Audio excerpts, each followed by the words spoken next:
주홍글씨 3. 해후.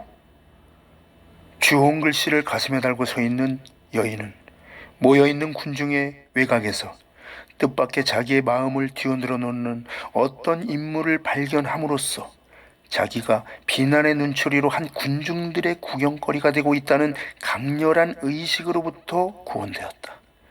거기에는 인디언 한 사람이 토인의 옷차림을 하고 서 있었는데, 인디언은 이 영국 식민지에 있어 진기한 방문객일 수도 없고, 지금과 같은 상황에선 인디언 한 사람이 이곳에 끼어 있다고 해서 헤스터 프린의 주의를 끌 리는 없었다. 더군다나 그 인디언이 그녀의 마음에서 모든 사건이나 생각을 송두리째 빼앗으리라고는 생각할 수 없었다. 그런데 이 인디언의 곁에는 분명히 그 인디언과 같이 온 백인 한 사람이 문명인과 야만인의 복장을 교묘히 혼합한 차림으로 서 있었다. 그는 몸집이 작고 얼굴에는 주름이 많았지만 아직 늙었다고 할 정도는 아니었다. 그 얼굴에서는 놀랄만한 지력이 엿보였다. 이것은 정신적인 면의 수양을 많이 쌓았기 때문에 그런 용모를 보여주는 사람의 모습이었다. 언뜻 보기에는 백인의 옷과 인디언의 의복을 아무렇게나 걸친 것 같았지만 사실은 자기 신체의 특징을 감추었거나 아니면 덜 두드러지게 하려고 애쓴 것이었다. 그러나 헤스터 프린의 눈은 그 남자의 한쪽 어깨가 다른 어깨보다도 약간 올라가 있다는 것을 놓치지 않았다. 그 사나이의 여인 얼굴과 약간 기형적인 체격을 본 순간 그녀는 발작적으로 아기를 가슴에 꽉 끼워놨기 때문에 아기는 괴로운 나머지 울음을 터뜨렸다. 그러나 그녀는 그 소리가 귀에 들어오지 않았던 것 같았다. 장터에 들어와서 아직 헤스터 프린이 그를 알아보기 전부터 그 사나이는 그녀를 주시하고 있었다. 처음에는 그저 무관심하게 바라보는 것 같았다. 언제나 인간 정신의 내면을 주로 바라보는 버릇을 갖고 있어서 자신의 내면에 어떤 문제와 관련이 없는 외적인 것은 아무 가치도 중요성도 인정치 않는 사람의 그런 태도로 말이다. 그러나 잠시 후 헤스터 프린을 바라보던 그의 시선은 갑자기 날카로워졌다. 마치 뱀 한 마리가 그의 얼굴을 잽싸게 미끄러져 지나가다 잠시 멈춰 또 아래를 트는 광경을 본 듯이 그의 표정에는 몸을 비트는 공포가 꿈틀거렸다. 어떤 강한 충격 때문에 그의 얼굴은 어두워졌다. 그러나 그는 곧 이 충격을 의지력으로 자제했다. 참으로 순간적인 일이었다. 곧 그의 얼굴은 아무도 의심하지 않을 정도로 태연한 표정을 짓고 있었다. 잠시 후 그의 본민은 거의 눈에 띄지 않게 되었으며 이윽고 그의 깊은 본성 속에 잠겨버리고 말았다. 그와 헤스터 프린의 눈이 마주쳐서 그녀가 자기를 발견했다는 것을 알아차렸을 때 그는 서서히 손가락을 올려 허공에다 무슨 손짓을 해보이고는 그 손가락을 입술에 갖다 댔다. 그러고 난 다음 그는 자기 곁에 있는 마을 사람의 어깨를 건드리며 매우 정중한 태도로 말을 걸었다. 여보시오, 말씀 좀 묻겠습니다. 저 여인이 누구며 또 무슨 이유로 저런 창피를 당하는 것입니까? 이 고장에 처음 오시는 분이군요. 그 사람은 이상하다는 듯이 그 질문자와 동행인인 인디언을 보고 말했다. 그렇지 않다면 헤스터 프린의 얘기, 형편없는 저 여자의 행실에 관한 소문을 틀림없이 들었을 텐데 말입니다. 저 여자는 훌륭한 딤지데일 목사님의 교회당 안에서 매우 불미스러운 짓을 했답니다. 그랬었군요. 그는 말했다. 당신 말대로 나는 이 지방은 처음입니다. 본의 아니게 오랜 방랑 생활을 했지요. 바다와 육지에서 많은 재앙을 만나 남쪽에 있는 이교도들에게 몸값을 치르고 자유의 몸이 되어 지금 이 인디언에게 끌려서 여기로 왔습니다. 그러니 헤스터 프린의 이름은 틀림이 없습니까? 죄가 무엇이며 왜 저렇게 처벌대 위에 서게 되었는지를 말씀해 주시지 않겠습니까? 해드리지요. 그렇게 오래도록 광야에서 떠돌던 끝에 죄를 지은 자는 색출하여 청천백일하에 위정자와 백성들이 지켜보는 앞에서 처벌하는 우리 뉴 잉글랜드와 같은 훌륭한 고장에 들어오시게 되어 매우 기쁘시겠습니다. 저 여자는 어느 학자의 아내라고 합니다. 그 남편은 영국 태생이지만 오랫동안 암스테르담에서 살다가 꽤 오래전에 우리 매사추세츠 사람들과 운명을 같이 해보려고 바다를 건너기로 결심했답니다.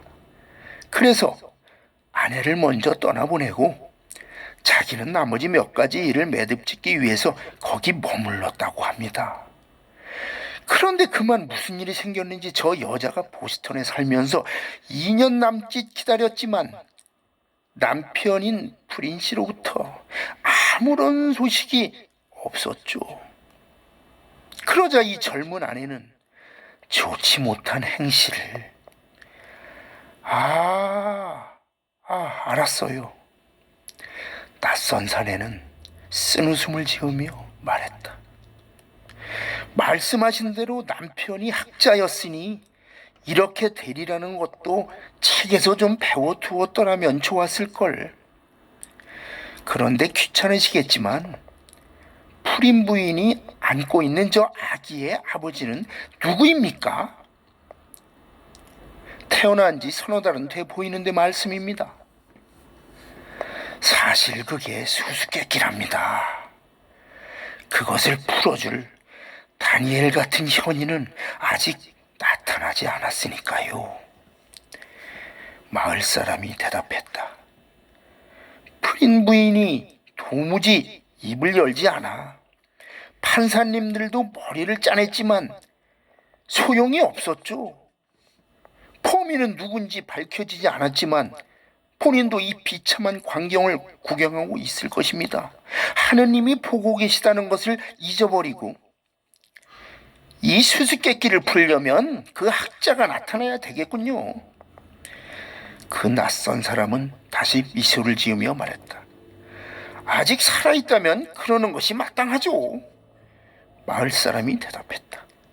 그런데 말씀입니다. 우리 매사추세츠의 판사님들은 저 여자가 젊고 미인이기 때문에 강한 유혹을 이기지 못해 결국 타락해버렸을 거라고 생각했나 봅니다. 또 저 여자의 남편도 확실히 물에 빠져 죽었을 것입니다. 원래 그런 죄에 대한 최고의 형벌은 사형입니다. 그러나 판사님들의 각별한 자비심과 동정으로 프린 부인은 다만 3시간 동안 처벌대 위에 서 있은 다음 저 치욕의 주홍글씨 A를 죽을 때까지 가슴에 달아야 한다는 판결을 받은 것이지요. 현명한 판결이군요. 낯선 사람은 정중히 고개를 숙이며 말했다. 그렇게 함으로써 그 수치스러운 글씨가 저 여인의 묘비에 새겨지는 날까지 죄 짓는 자에 대한 산 교훈이 될 테니까요. 그러나 저 여인과 불의의 정을 통한 상대가 저 여자와 함께 처벌대 위에 서지 않았다는 것은 곤란하군요. 그러나 언젠가는 알려지겠죠. 알려질 것입니다. 알려지고 말고요. 그는 이야기를 해준 사람에게 공손히 고개를 숙이고 나서 같이 온 인디언에게 뭐라고 몇 마디 속삭이더니 함께 군중 속을 헤치고 사라졌다. 이런 대화가 진행되고 있는 동안 처벌대 위에 헤스터 프리는 계속 낯선 사람을 응시하고 서 있었다. 어찌나 뚫어지게 바라보았던지 그와 그녀만이 남고 모든 것이 꺼져 없어지는 것 같았다. 그러나 그렇게 단둘이서 만나게 된다면 그것은 틀림없이 군중을 사이에 둔 지금의 이 상태보다도 더 무섭고 고통스러운 일이었을 것이다. 지금 그녀는 뜨거운 한낮의 떼약볕 아래서 그 수치를 드러내고 있으며 가슴에는 치욕의 표지인 주홍글씨와 불의의 씨를 안고 서 있었다. 그리고 마치 축제 때의 구경거리라도 있는 듯이 몰려나온 군중은 아늑한 가정의 그늘에서 또는 교회당 안에서 베일을 통해서나 볼 수 있는 얼굴을 응시하는 것이다. 비록 이런 곳에 드러내놓고 있지만 이것은 차라리 낫다고 할 수 있을 것이다. 지금의 이 꼴은 지긋지긋한 것이지만 그래도 이렇게 수많은 목격자가 지켜보는 가운데 하나의 은신처를 발견한 것이다. 단둘이서만 대면하느니보다는 이렇게 많은 사람들을 사이에 두고 대하는 편이 훨씬 나았다. 그녀는 말하자면 대중 속에 자신을 드러냄으로써 은신처를 찾은 셈이 되었고, 이런 생각을 하느라 누가 뒤에서 자기를 부르는 소리도 듣지 못했다. 그래서 그녀의 이름은 군중 전체에 들릴 정도로 크고 엄숙하게 변했다. 듣거라! 헤스터 프린! 그의 목소리는 외쳤다. 앞서 말한 대로 헤스터 프린이 서 있는 단 바로 위에는 공회당에 붙은 발코니 같은 것, 말하자면 지붕이 없는 회랑 같은 것이었다. 그것은 그 당시 무슨 행사가 있을 때면 공무원들이 모여서 모든 의식을 갖추어 공포문을 발표하는 장소였다. 여기에는 지금 우리가 이야기하고 있는 장면을 구경하기 위해 몸소 벨링엄 지사가 의장대처럼 창을 든 4명의 하사관을 좌석 주변에 거느리고 앉아 있었다. 지사는 모자에 검은 깃털을 달았고 외투의 단에는 술을 놨으며 그 밑에 검은 비로드 바지를 입고 있었다. 꽤 연로한 신사로서 얼굴에 잡힌 주름은 고생한 흔적을 역력히 보여주는 주름살이 팬 얼굴을 하고 있었다. 그는 이 새로운 사회의 우두머리거나 대표자로서 적임자였다. 왜냐하면 이 사회의 개척과 진보 그리고 현재의 발전이 모두 청년의 혈기로 이루어진 것이 아니라 엄하고 중용적인 장년의 정력과 노년의 지혜로 이룩된 것이기 때문이었다. 허황한 꿈을 꾸거나 희망을 갖지 않았기 때문에 오히려 이룩한 업적이 컸다. 이 최고의 통치자를 둘러싸고 있는 저명한 인사들은 저 밑에 군중들과는 달리 위용을 과시하고 있었다. 모든 판권의 형식은 하나님이 제정하시는 신성한 제도에 따른다고 생각되던 시대에 흔히 있을 수 있는 용모를 하고 있었다. 의심할 여지 없이 그들은 착하고 공정하며 아주 잘난 사람들이었다. 그러나 잘못을 저지른 한 여인의 마음을 심판하고 선악의 한계를 바로잡을 사람을 고른다면 지금 헤스터 프린이 얼굴을 돌린 방향에 굳은 표정으로 앉아있는 양반들보다 능력이 모자라는 사람을 그만큼 선발한다는 것은 매우 어려울 것이다. 사실 그녀는 현명하고 덕있는 군중들의 더 따뜻하고 관대한 마음씨에서 오히려 동정을 기대할 수 있다고 생각하는 듯했다. 왜냐하면 이 불행한 여인이 발코니 쪽으로 시선을 들어 올렸을 때 그녀의 얼굴은 더욱 파리해져서 떨고 있었기 때문이다. 그녀의 주의를 환기시킨 사람은 유명한 목사 존 윌슨이었다.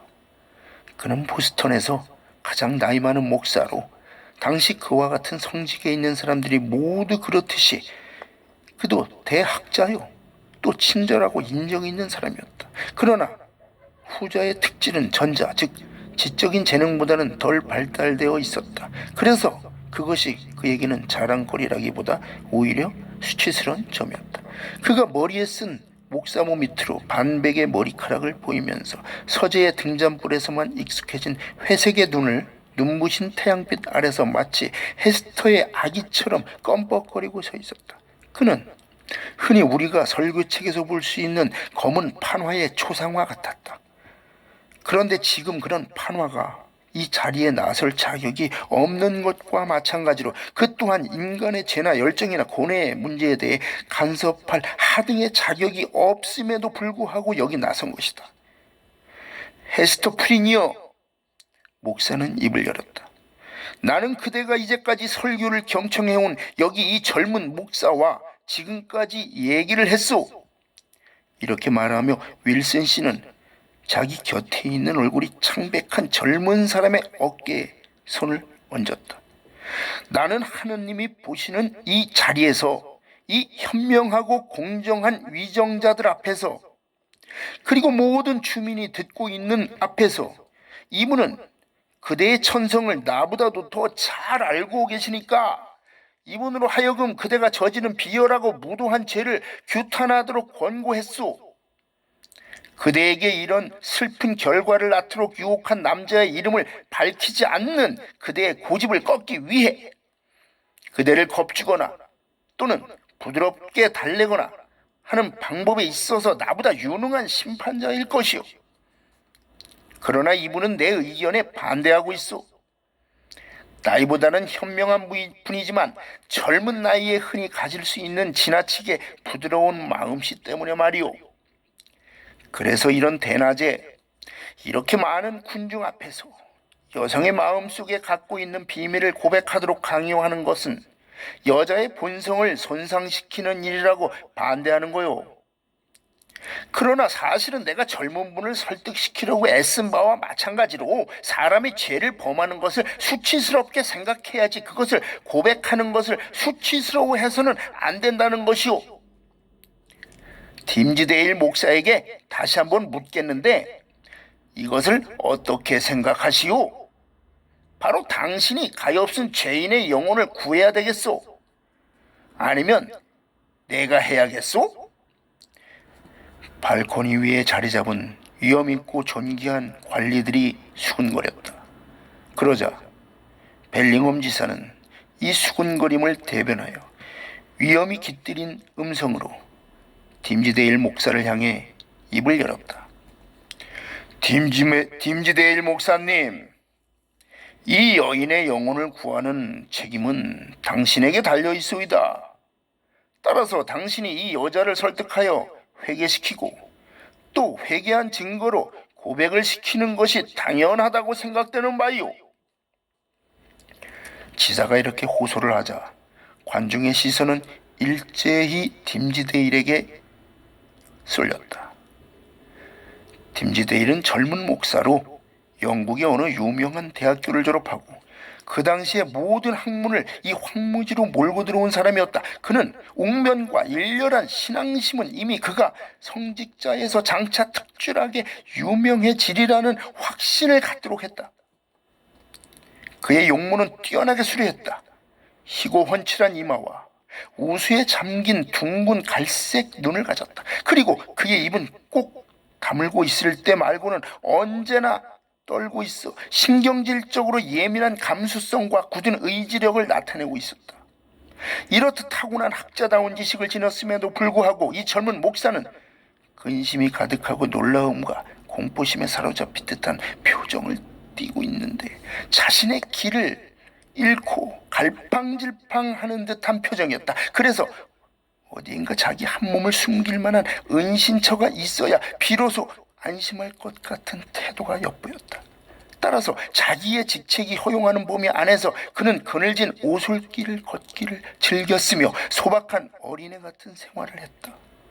그러다가도 기회가 있어 대중 앞에 설 때에는 청신하고 영롱한 이슬처럼 순결한 생각을 지니고 있어서 여러 사람이 말했듯이 그의 말은 마치 천사의 음성처럼 들렸던 것이다. 윌슨 목사와 지사로부터 군중이 주의에 듣고 있는 가운데 비록 더럽혀졌다 하더라도 역시 신성한 여인의 비밀을 고백시키라는 난처한 명령을 받자 팀즈데일의 얼굴에서는 핏기가 서렸고 그의 입술은 심하게 떨렸다. 저 여인에게 말을 거시오. 윌슨 목사가 말했다.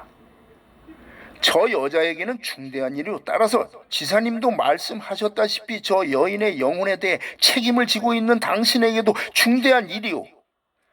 진실을 고백하도록 저 여인에게 권하시오. 팀즈데일 목사는 기도를 올리듯이 고개를 숙이고 있다가 이윽고 앞으로 나섰다. 헤스터 브린! 팀즈데일은 발코니의 난간 너머로 목을 굽혀서 그녀의 눈을 똑바로 들여다보며 입을 열었다. 그대는 지금 이분이 말씀하신 것을 들었을 줄 아오. 또 내가 짊어진 난처한 책임도 이해할 줄 아오.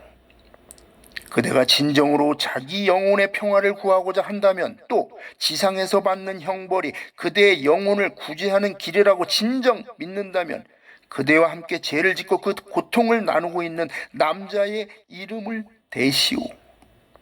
그 남자에 대한 그릇된 동정이나 염려해주는 마음씨 따위로 침묵을 지켜서는 안 돼요. 왜냐하면 그 사람이 설령 높은 곳에서 내려와 그대가 서 있는 그 수치의 단상 위에 함께 서야 하는 일이 있을지라도 차라리 평생을 두고 죄를 숨기는 것보다는 나을 것이기 때문이요. 내 말을 믿어주시오, 헤스터 부인. 그대가 침묵을 지킨다고 그에게 무슨 이익이 된단 말이오. 다만 그 사람으로 하여금 저지른 죄 위에 다시 위선을 더하도록 유도하는, 아니 말하자면 강요하는 길 외에 아무것도 아니오. 하느님은 그대에게 그 수치를 회개할 기회를 주셨소. 이것은 그대 가슴 속에 있는 죄악과 가슴 밖에 있는 슬픔을 공개적으로 극복할 수 있도록 하신 것이오. 아마도 그 사람은 스스로 기회를 붙잡을 용기가 없는지 모르지만, 그대는 입에는 쓰지만 마음을 위해서는 유익한 술잔을, 지금 당신 앞에 받쳐진 그 술잔을 그에게 주기를 어찌 거절한단 말이오. 깊이 생각해서 판단하시오. 젊은 목사의 떨리는 음성은 달콤하면서 풍요로웠고 깊으면서도 더듬거렸다. 말의 직접적인 뜻보다 그 말에서 풍기는 그의 감정이 듣는 사람의 심금을 울려 모든 사람을 한결같이 동정심에 사로잡히게 했다. 심지어 헤스터 품에 안긴 아기까지도 그 영향을 받은 듯 했다. 아기는 지금까지 표정 없는 시선을 팀즈데일 쪽으로 돌리고, 어쩌면 즐거운 듯 또 어떻게 보면 원망스러운 듯이 옹알거리면서 그의 작은 팔을 높이 쳐드는 것이었다.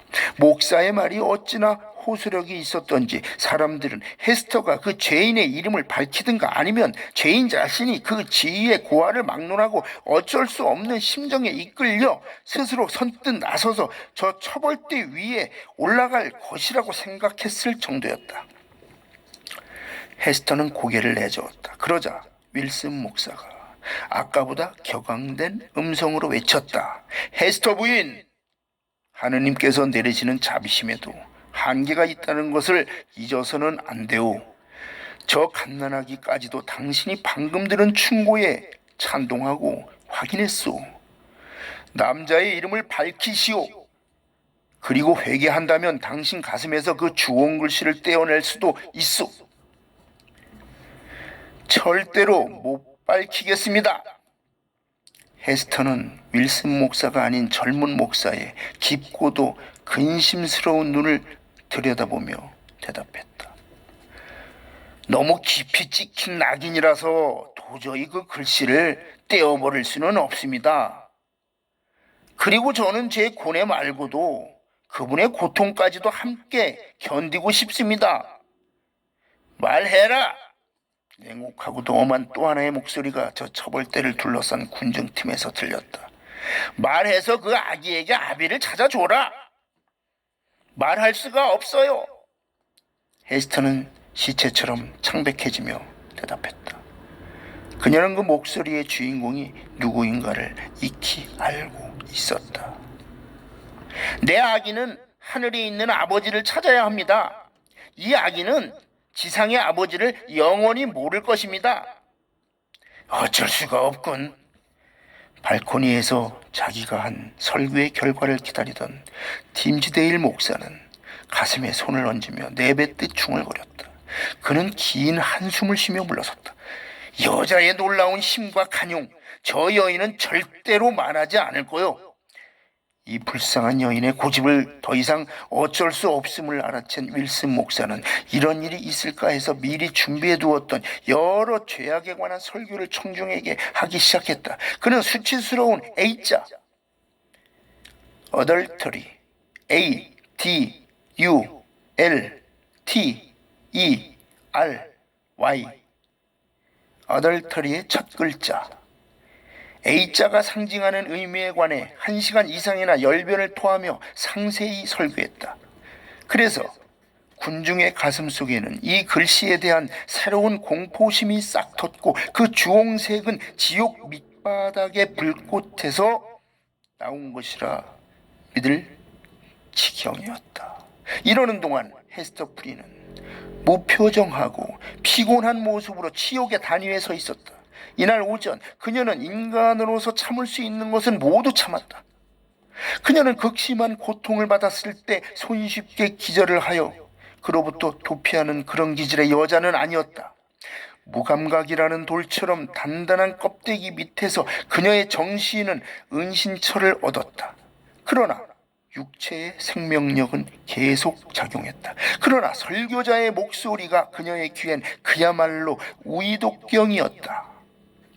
아기는 마치 고문과도 같은 그 설교의 후반에서 불에라도 된 듯한 앙칼진 울음을 터뜨렸다. 엄마는 기계적으로 달릴 뿐 아기의 고통에는 조금도 동정하는 기색이 없었다. 그녀는 아까와 똑같은 모습으로 감옥으로 되끌려가 군중의 시야에서 사라졌다. 그 뒷모습을 지켜보던 사람들의 얘기로는 그 주홍색 글씨가 감옥 안의 어두운 복도에서 창백하고 무시무시한 빛을 발하더라는 것이었다.